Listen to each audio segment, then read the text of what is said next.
Bem, o tema é estar a serviço de. Bom, para se entender isso, é importante a gente voltar no tempo e pelo menos uns 2000 anos atrás, né?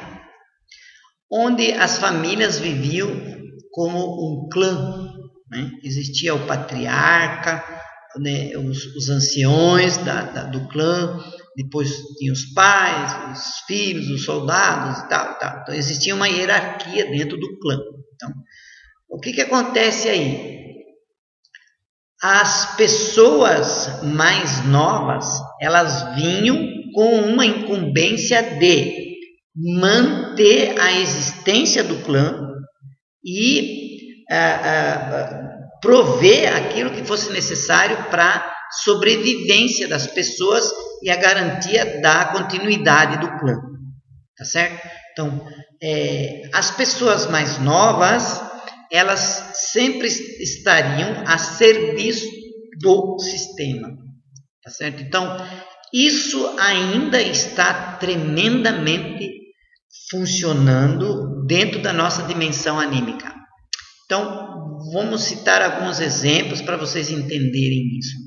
Então, é muito comum, né, e o próprio Hellinger descobriu que existem duas situações de reações em função da vinculação e em função da hierarquia e em função de estar a serviço, que as crianças reagem em função da situação que o sistema está.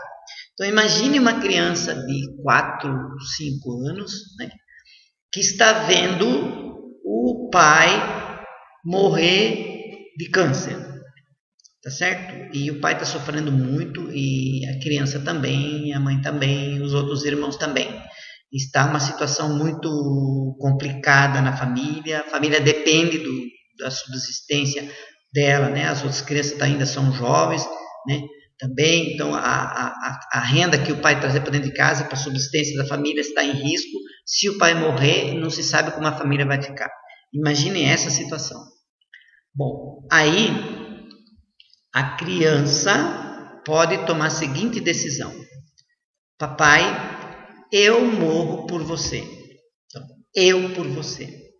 Então, essa criança pode ficar doente da noite para o dia, com uma doença fatal que nenhum médico vai reverter. Então, pode ser uma pneumonia grave, ou um infarto, alguma coisa assim fulminante, que em poucos dias, né, questão de 3, 4 dias, uma semana, a criança morreu e nenhum médico conseguiu reverter o quadro.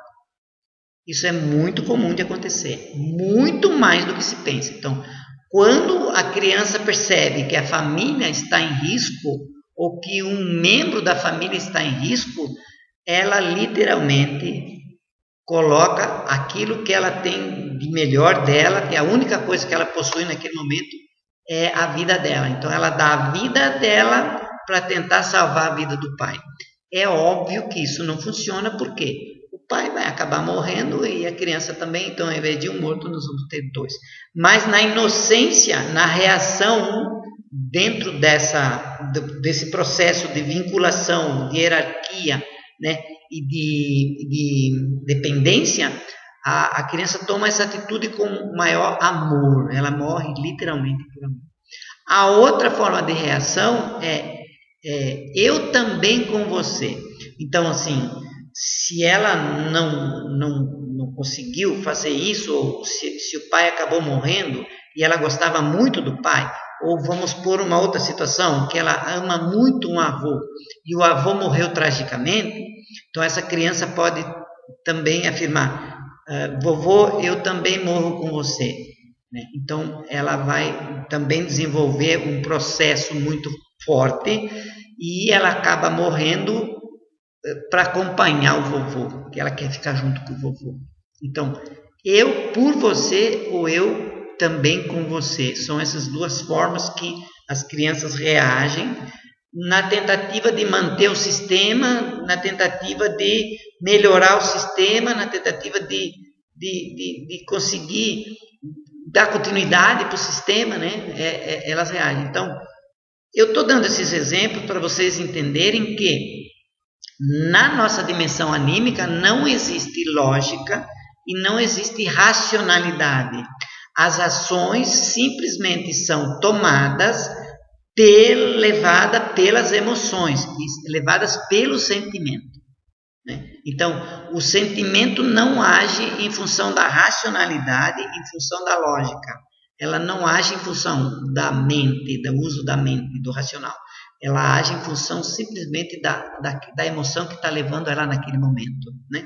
O sentimento que está levando ela. Ok? Entendido isso? Então, as crianças, os que vêm depois, sempre estão a serviço dos sistemas que vieram antes. E isso também leva a muitas outras implicações. Por exemplo, se uma geração sofreu muito, trabalhou muito, trabalhou duro, né? Deu sangue para montar um império, uma grande empresa. Aí vem a geração posterior e não dá bola para aquilo, não valoriza o que a geração anterior sofreu, né? O que acaba acontecendo na hipótese, na sequência, é a empresa vai ir à falência, né? É aquilo que na administração se diz, né? Pai rico, filho nobre, neto pobre, né? Então, geralmente eles acabam jogando no lixo. Por quê? Porque eles não valorizaram, não valorizaram aquilo que a geração anterior fez. Entendido? Vamos em frente.